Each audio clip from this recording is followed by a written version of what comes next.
সেই আমার রাসূল সাল্লাল্লাহু আলাইহি ওয়াসাল্লাম বলেছেন, মান সামা রমাদান সুম্মা আতবা'াহু সিত্তাম মিন শাওয়াল কানা কাসিয়ামিদ দাহর। আল্লাহর হাবিব বিশ্ব নবী সাল্লাল্লাহু আলাইহি ওয়াসাল্লাম বলেছেন, তোমরা রমাদানের রোজাগুলি পূরণ করার পরে শাওয়াল মাসের মধ্যে 6টি নফল রোজাগুলি পালন করো, পূর্ণ করো। যদি করতে পারো, আমার রাসূল সাল্লাল্লাহু আলাইহি ওয়াসাল্লাম বলেছেন, সিত্তাম মিন শাওয়াল কানা কাসিয়ামিদ দাহর, যদি পালন করতে পারলে 1 বছর পূর্ণ রোজা রাখার মতো সওয়াব পেয়ে যাব। আলহামদুলিল্লাহ। শাওয়াল মাসের 6 রোজা আমাদের মা বোনেরা, আমাদের আগের মুরব্বিয়ান একরামরা জানে। শাওয়াল মাসের বলে কয় রোজা? 6 রোজা। শাওয়াল মাসের কথা বলেন, শাওয়াল মাসে কয় রোজা? 6 রোজা। আমার মা বোনেরা, মহিলারা একটু কষ্ট বেশি করে। মহিলারা প্রশ্ন করতেছে, প্রশ্ন আসতে পারে, হুজুর আমাদের তো রোগের কারণে, বিভিন্ন সমস্যার কারণে ফরজ রোজা কতগুলো থেকে গেছে। ফরজ রোজা আমি 3টা ধরতে পারি নাই, বা 5টা ধরতে পারি নাই, 7টা ধরতে পারি নাই। এখন কি আমি ফরজ রোজা রাখবো, না শাওয়াল মাসের নফল রোজা রাখবো? কষ্ট আছে নাকি নাই? শাওয়াল মাসের নফল রোজা রাখবো না ফরজ রোজা রাখবো? আমার তো ফরজ রোজা 7টা থেকে গেছে হুজুর। আমার মা বোনদের প্রশ্ন, আমার মুসল্লি ভাইদের প্রশ্ন, আছে না? আছে না? রাসূল সাল্লাল্লাহু আলাইহি ওয়াসাল্লামের এই হাদিস দ্বারা প্রমাণিত হয়েছে, সুম্মা আতবা'াহু সিত্তাম মিন শাওয়াল। আমার রাসূল সাল্লাল্লাহু আলাইহি ওয়াসাল্লাম বলেছেন, তোমরা রমাদানের ফরজ রোজাগুলি পূর্ণ করে, তামাম করে, পরিপূর্ণ করে শাওয়ালের রোজা পূরণ করো। সুবহানাল্লাহ। এটা হলো নিয়ম, পদ্ধতি। আগে কি করতে হবে? ফরজ রোজা আদায় করতে হবে। ফরজ রোজা 7টা আছে, 10টা আছে, 12টা আছে, 2টা আছে, 3টা আছে, 1টা আছে। আগে কোনটা আদায় করতে হবে? আগে ফরজ রোজাগুলো আদায় করো। সুম্মা আতবা'াহু, আমার রাসূল সাল্লাল্লাহু আলাইহি ওয়াসাল্লাম বলেছেন, তোমরা আগে ফরজ রোজাগুলি পূর্ণ করো। অপূর্ণ রোজাগুলি পূর্ণ করার পরেই সিত্তাম মিন শাওয়াল, এরপরে যদি তোমরা তোমাদের সাহস থাকে, নফল রোজা আদায় করলে রোজা আদায় হবে। আবার ফরজ রোজা, নফল রোজা, ফরজ রোজা আদায় করার পরে কোনো ব্যক্তি যদি শাওয়ালের 6টি রোজা পূর্ণ করে, কয়টি রোজা? ফরজ রোজা আদায় করার পরে কোনো ব্যক্তি যদি শাওয়াল মাসের 6 রোজা আদায় করে, কয় রোজা? কোন রোজা আদায় করার পরে? কথাটা বুঝতে পারছি?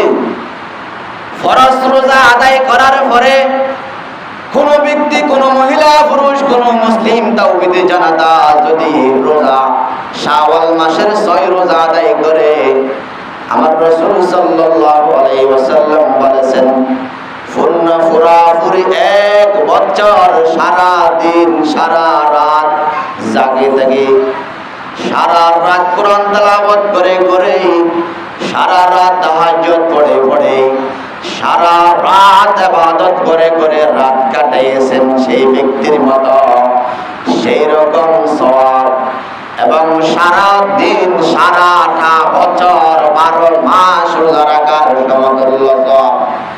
সারা বছর 12 মাস 360 দিন 60 রাত দাঁড়িয়ে দাঁড়িয়ে তাহাজ্জুদ করার মতো, দাঁড়িয়ে দাঁড়িয়ে কোরআন তেলাওয়াত করার মতো সওয়াব আমাদের আমলনামায় লেখা হবে। আলহামদুলিল্লাহ। পুরাপুরি 1 বছর সারা দিন রোজা, সারা রাত নামাজ ইবাদত করে করে যিনি কাটিয়েছেন সময় কতদিন, পুরো 1 বছর কাটিয়েছেন যিনি, সেই রকম 1 বছরের সওয়াব যিনি ফরজ রোজা আদায় করার পরে শাওয়াল মাসের 6 রোজা আদায় করবে, তার আমলনামায় পুরোপুরি 1 বছরের রোজা এবং 1 বছরের নফল নামাজের সওয়াব, তাহাজ্জুদ গুজারের সওয়াব তিনার আমলনামায় লেখা হবে। আলহামদুলিল্লাহ। কিভাবে লেখা হবে, কেমনে লেখা হবে? আমরা হুজুর রোজা রাখেছি মাত্র কত মাস? কথা বলেন, কয় মাস? ফরজ রোজা কয় মাস? 1 মাস। আর শাওয়াল মাসের রোজা রাখতে হয় 6টা। মাত্র কয়টা? 6টা। এই 6টা আর 30টা 36টা রোজা রেখে যদি আমরা 1 বছরের সওয়াব পাই, এটা কিভাবে সম্ভব? এটা কেমনে পাই? কথা আছে না? কেমনে পাবো হুজুর? মহান রব্বুল আলামিনের কোরআন শরীফের আয়াত আল্লাহ পাক রব্বুল আলামিন বলেন, আল্লাহ বলে আমাদের বান্দাদেরকে সওয়াব দেওয়ার সময়, সূরাতুল আনআমের আয়াত, আল্লাহ বান্দাদেরকে সওয়াব দেওয়ার সময় 1, 2, 3 থেকে 10 পর্যন্ত, 9 পর্যন্ত কোনো সওয়াব লেখা হয় না। 1 থেকে কি পর্যন্ত? 9 পর্যন্ত কোনো লেখালেখি। কথা বলেন, 1 থেকে 9 পর্যন্ত। আপনারা কি ঘুমাচ্ছেন? একটু আমার দিকে তাকান, কথা বলে না হলে বুঝবেন না। 1 থেকে 9 পর্যন্ত লেখালেখি নাই। ফেরেশতারা যাদের আল্লাহ পাক যে সমস্ত ফেরেশতাদেরকে সওয়াব লেখার জন্য নিযুক্ত করেছেন, দায়িত্ব দিয়েছেন, সেই ফেরেশতা 1 থেকে 9 পর্যন্ত কোনো বান্দার আমলের সওয়াব লেখে না। তো কি লেখে? আল্লাহ বলেন, আমি সরাসরি একটা ভালো আমল করলে 10টা সওয়াব দিছি। কয়টা সওয়াব? একটা আমলে কয়টা সওয়াব? 1 থেকে 9 পর্যন্ত লেখালেখি নাই। তাহলে আমরা রোজা রাখেছি 1 মাস। রোজা রাখেছি কত মাস? 1 মাস।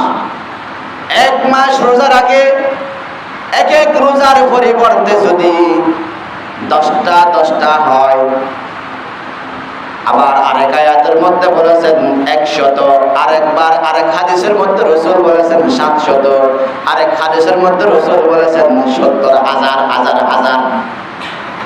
এভাবে ওইভাবে একটাকে যদি 10টা করে গণনা করা হয়, গ্রহণ করা হয়, তাহলে 3 দিন আমরা 1 মাস যে রোজা রেখেছি, 1 মাসের মধ্যে আমরা সওয়াব পেয়েছি কত মাসের? আমরা 1 মাস রোজা রেখে আমরা সওয়াব পেয়েছি 9 মাসের। কয় মাসের? 9 মাস। অথবা আরেক বর্ণনায় অন্যরকম, ভিন্ন রকম। যাই হোক, এইভাবে আল্লাহ পাক গুণ করে 1 থেকে 100 পর্যন্ত গুণ করে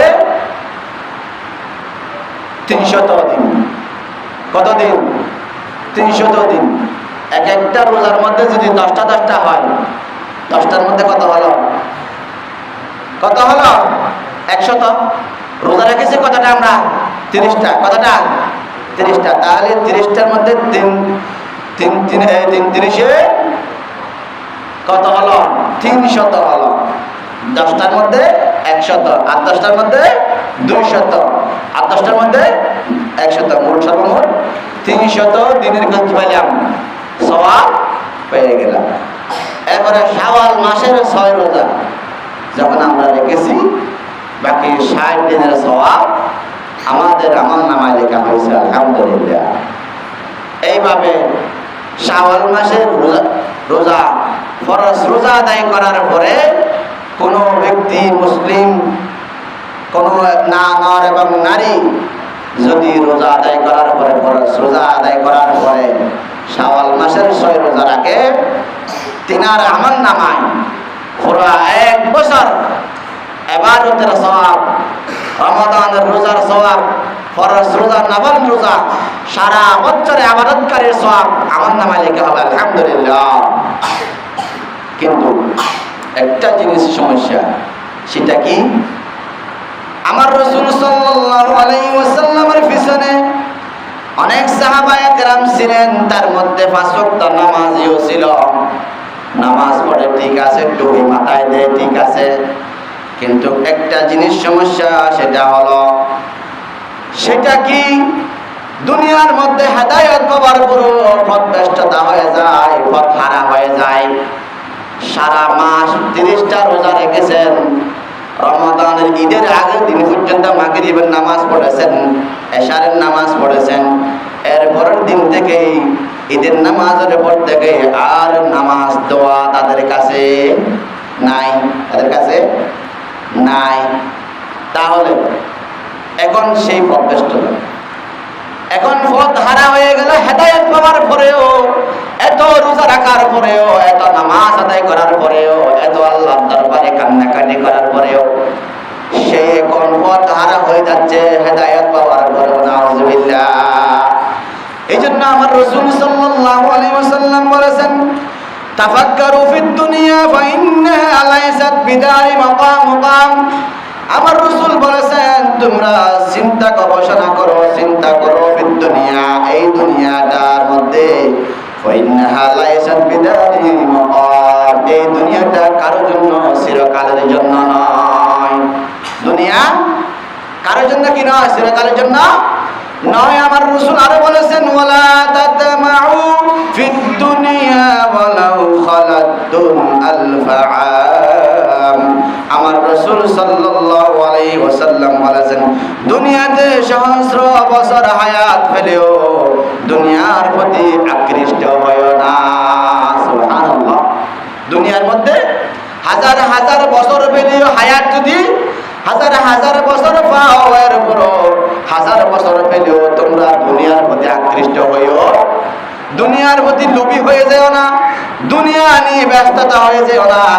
দুনিয়া নিয়ে যদি ব্যস্ততা হয়ে যাও, তাহলে আমাদের জীবন ধ্বংসের পথে। ঠিক কিনা? আমাদের জীবন ধ্বংসের পথে। এই জন্য আমার রাসূল আরো বলেছেন, ওয়াসবু ইলা যিকরিল মাওয়াইদ ফাহাল রাআইতুম সুলতানান দামা। আল্লাহর রাসূল বলেছেন, তোমরা উপদেশ শ্রবণ করুন, শুনুন, উপদেশ গ্রহণ করুন, শুনুন, উপদেশ শুনুন, উপদেশ শ্রবণ করুন। কারণ ফাহাল রাআইতুম সুলতানান দামা। আমার রাসূল বলেছেন, তোমরা কি দেখেছো পৃথিবীতে এমন কোন বাদশাহ চিরকাল দুনিয়াতে থেকে গেছে? তোমরা কি কাউকে এরকম কোন বাদশাহ দেখেছো? আমরা কি দেখেছি কোন বাদশাহ, কোন প্রেসিডেন্ট চিরকালের জন্য দুনিয়াতে স্থায়ী হয়ে গেছে? আছে? আছে? নাই।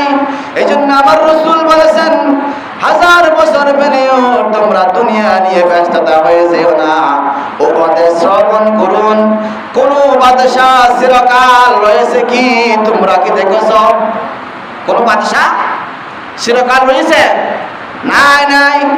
আমার রাসূল আরো বলেছেন, ওয়াহদারুল গীবাতা ফাকাদ ক্বালা রাসূলুল্লাহ সাল্লাল্লাহু আলাইহি ওয়াসাল্লাম, লা ইয়াদখুলুল জান্নাতা নাম্মাম। আল্লাহর রাসূল বলেছেন, গীবত ছেড়ে দাও, গীবত সমালোচনা ছেড়ে দাও। কেননা আমার রাসূল বলেছেন, লা ইয়াদখুলুল জান্নাতা, বেহেশতে জান্নাতে প্রবেশ করবে না গীবতকারী। গীবতকারী বেহেশতে প্রবেশ করিবে না। রমাদান চলে গেছে, শাওয়াল মাস শুরু হয়েছে, বিদায়। তোমরা আবার সাউন্ড বক্স নিয়ে গান বাজনার মধ্যে লিপ্ত হয়ো না, গীবতের মধ্যে লিপ্ত হয়ো না, গুনার মধ্যে লিপ্ত হয়ো না। হেদায়েত পাওয়ার পরেও তোমরা হেদায়েতকে পথভ্রষ্টতা করো না। নাউজুবিল্লাহ। এই জন্য আমার রাসূল আরো বলেছেন, ওয়ামান সাআ ফি মাযালিমিল ইবাদি সাল্লাল্লাহু আলাইহিল হায়াতি ফি কবরিহি ওয়াল আবাইল ইযাম। আমার রাসূল সাল্লাল্লাহু আলাইহি সাল্লাম বলেছেন, আর যে ব্যক্তি কোন বান্দাকে জুলুমে পতিত করার জন্য, আমাদের মধ্যে আছে না, আছে না, কোন বান্দাকে জুলুমে পতিত করার জন্য কোন চেষ্টা চালিয়ে যায়, চেষ্টা করে আল্লাহ তাআলা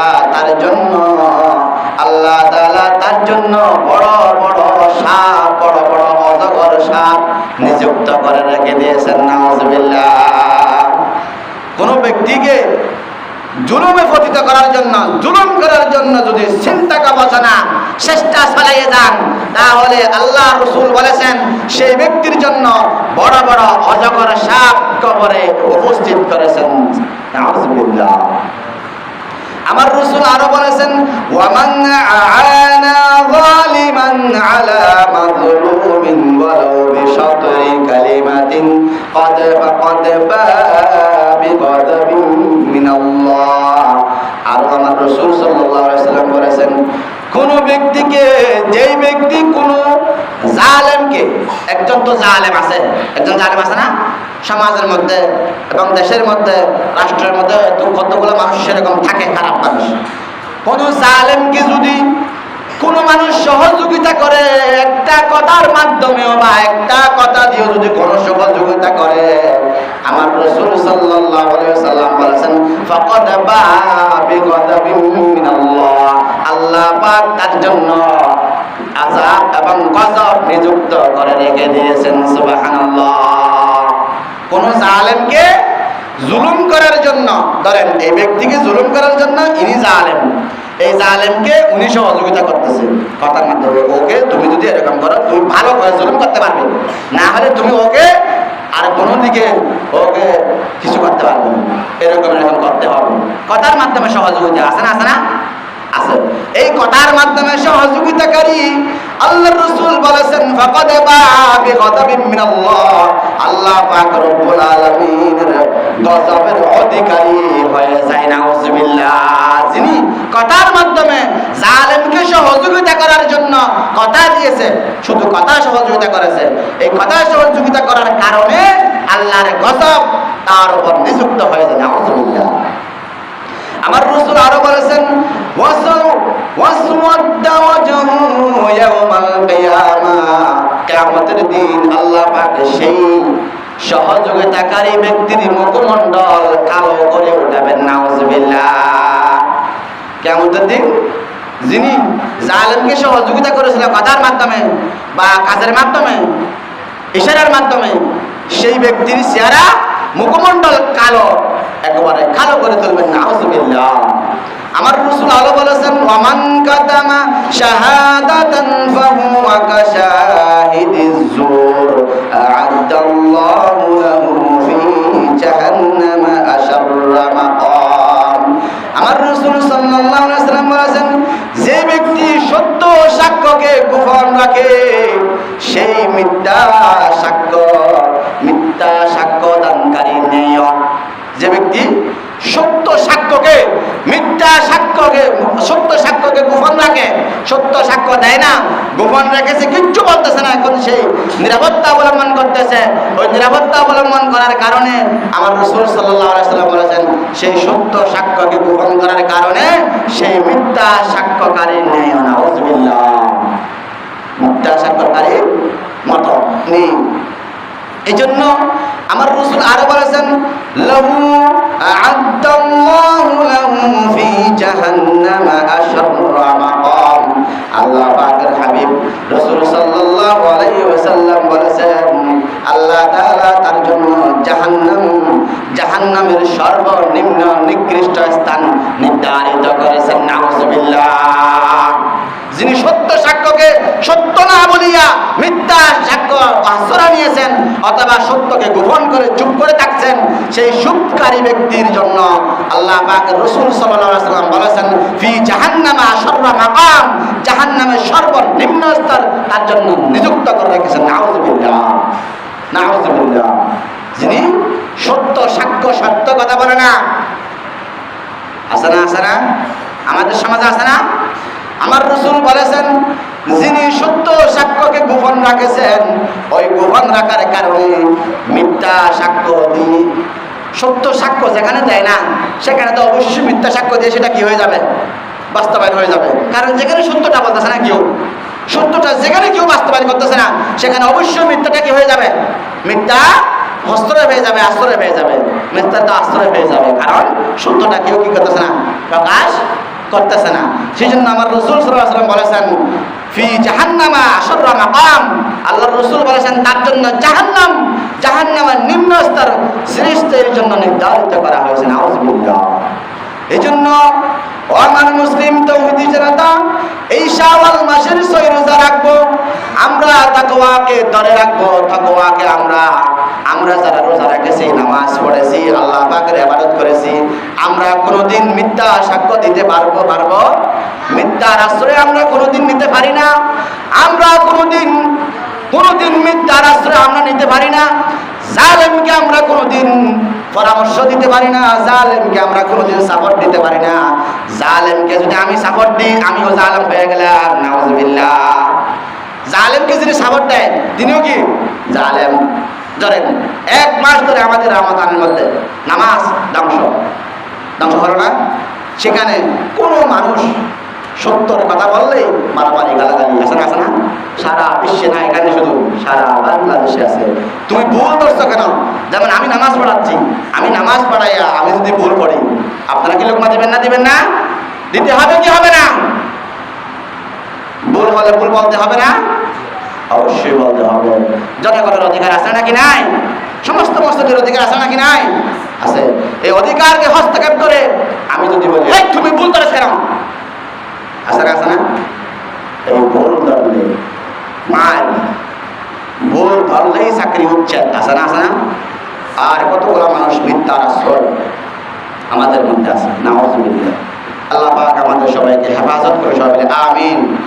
সেজন্য আমার রাসূল সাল্লাল্লাহু আলাইহি ওয়াসাল্লামের কাছে এক মহিলা সাহাবী গিয়ে জিজ্ঞাসা করে, ইয়া রাসূলুল্লাহ, আমি বড় বিপদে কান্নাকাটি করে আল্লাহর রাসূলের কাছে এক মহিলা সাহাবী গিয়ে বলে, ইয়া রাসূলুল্লাহ, বেশি কান্নাকাটি করে আল্লাহর রাসূলের দরবারে এক মহিলা গিয়ে বলে, ইয়া রাসূলুল্লাহ, আমার বিবাহ হচ্ছে না, আমার একটা বিবাহ লাগবে, আমার একটা স্বামী লাগবে। কি লাগবে বলে? কি লাগবে যে কথা বলেন? আল্লাহর রাসূলের কাছে একজন মহিলা কান্নাকাটি করে কান্দে রাসূলের কাছে গিয়ে বলে, ইয়া রাসূলুল্লাহ, আমার একটা স্বামী লাগবে। কি লাগবে বলে? স্বামী লাগবে। রাসূল সাল্লাল্লাহু আলাইহি ওয়াসাল্লাম সেই মহিলার কান্নাকাটি দেখে বলে, ও আমার মহিলা, আমার বোন, তুমি আর কান্নাকাটি করো না, তোমার জন্য আমি বিবাহ ব্যবস্থা করতেছি, তোমার জন্য আমি স্বামীর ব্যবস্থা করতেছি, তুমি আমার সাথে দুদিন পরে কথা বলবা। সময় দিয়েছেন। রাসূল সাল্লাল্লাহু আলাইহি ওয়াসাল্লাম সাহাবীদের মধ্যে গিয়ে বলে, ইয়া সাহাবায়ে কেরাম, আমার অমুক জায়গার একটা মহিলা বলে আমার একটা স্বামী লাগবে। আবার সেখানে মহিলা বলে, হুজুর, আমি স্বামী নিব, কিন্তু ভালো কথা, শর্ত আছে। কি শর্ত আছে? মহিলা বলে, হুজুর, আমি শাদী করব, আমি স্বামী নেব, আমি বিবাহ করব ওই ব্যক্তিকে যিনি আমার শর্ত পূরণ করতে পারবে। তোমার শর্ত কি? আল্লাহ রাসূল বলেন, মহিলা বলল, ইয়া রাসূলুল্লাহ, আমার শর্ত হলো আমার স্বামী যিনি হবেন তিনি সারা বছর রোজা রাখতে হবে। ফরজ রোজা তো রাখতে হবে, নফল রোজাও রাখতে হবে। সারা বছর 1 বছর 12 মাস রোজা রাখতে হবে। আবার 12 মাস, এই 12টি মাস, 12 মাসের মধ্যে যত রাত আসে সব রাতের মধ্যে নফল রোজা, নফল নামাজ, তাহাজ্জুদ, কোরআন তেলাওয়াত দিয়ে ইবাদতের মাধ্যমে সারা বছর কাটাই দিয়ে হবে। সুবহানাল্লাহ। মহিলা বলে, হুজুর, আমি এমন স্বামী চাই যে স্বামী সারা বছর রোজা রাখে, যে স্বামী সারা বছর ইবাদত করে, নামাজ দোয়া পড়ে। শর্ত কঠিন না? সারা বছর রোজা, সারা বছর ইবাদত, সারা রাত, একটা রাতও যেন বছরের মধ্যে বেকার না যায়, ইবাদত করতে হবে। আমি একজন সেরকম কি চাই? স্বামী চাই। আমি সেরকম স্বামীকে কি করবো? বিবাহ করবো। সুবহানাল্লাহ। আমার রাসূল সাল্লাল্লাহু আলাইহি ওয়াসাল্লাম সেই কথা, সেই শর্ত সহ সাহাবায়ে কেরামদের মধ্যে বললেন। সাহাবায়ে কেরাম রাদিয়াল্লাহু আনহু আজমাইনদের মধ্যে এক সাহাবা মুস্কি হাসি দিয়ে দাঁড়াইয়া বলে, হুজুর, আমি শাদী করব ইনশাআল্লাহ। সেই মহিলাকে আমি শাদী করব, অবশ্যই আপনার শর্ত আমি পূরণ করব, আমি আপনার শর্ত পালন করব, সারা বছর রোজা রাখবো, সারা বছর ইবাদতের মধ্যে সময় কাটাইয়ে দেব। সুবহানাল্লাহ। এক সাহাবী দাঁড়াইয়া বলে, মুসকে হাসি দিয়ে, হুজুর আমি আছি, আমি শাদী করবো ওই মহিলাকে।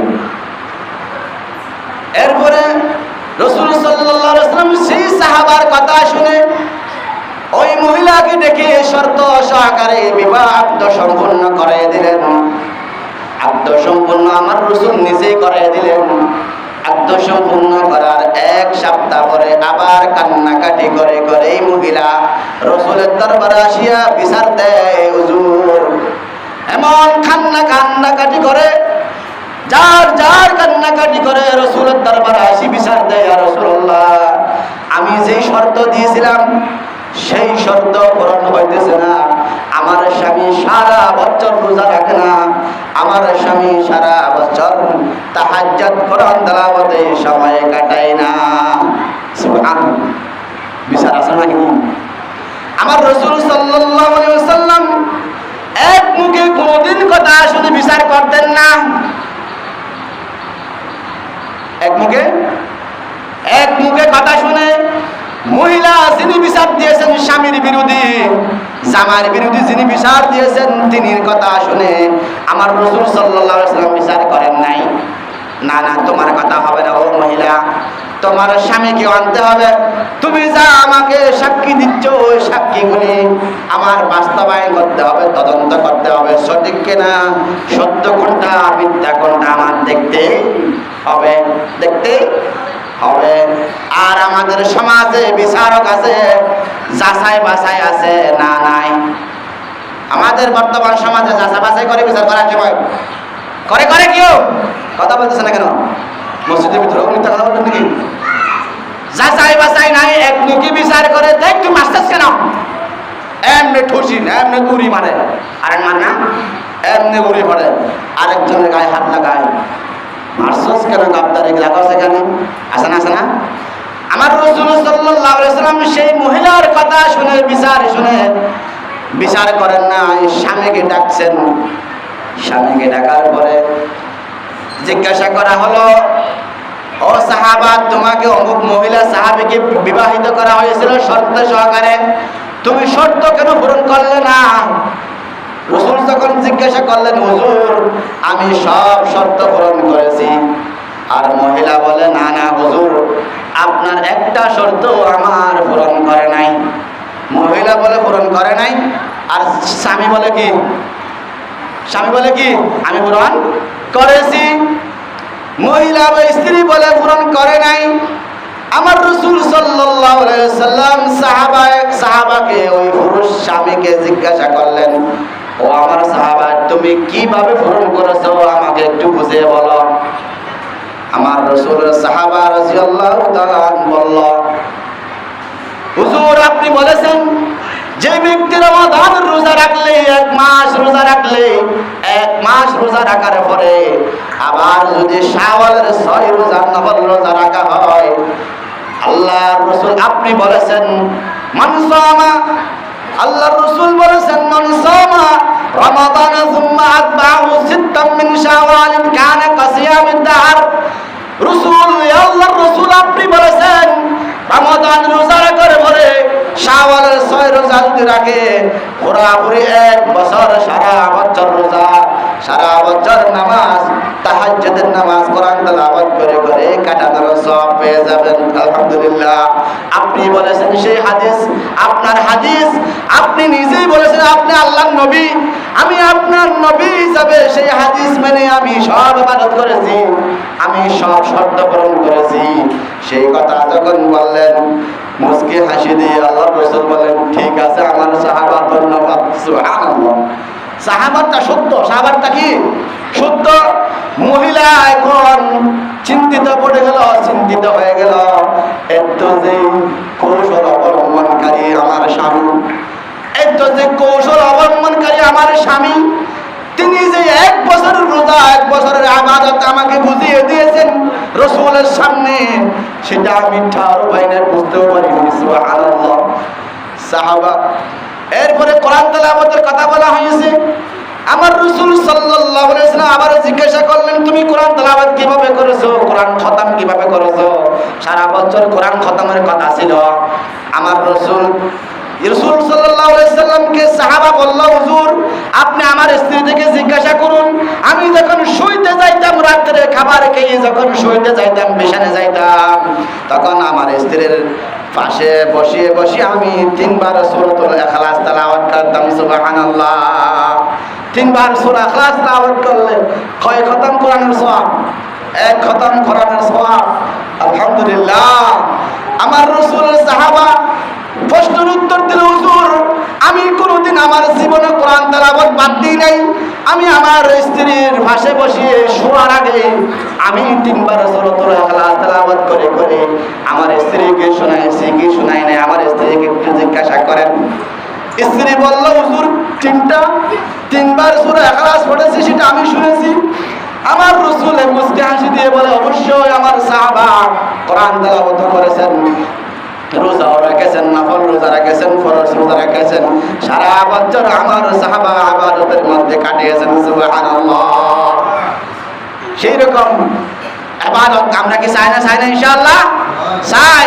আর মিথ্যা সাক্ষী এবং গীবত সমালোচনা এগুলি বাদ দিতে হবে, সত্যের পথেই পথিক হতে হবে ইনশাআল্লাহ। আল্লাহ আমাদের সবাইকে যত কথা বলা হয়েছে আমলের তৌফিক দান করুন। সবাই আমিন। ওয়া আখিরু দাওয়ানা আলহামদুলিল্লাহ। আসসালামু আলাইকুম ওয়া রাহমাতুল্লাহ।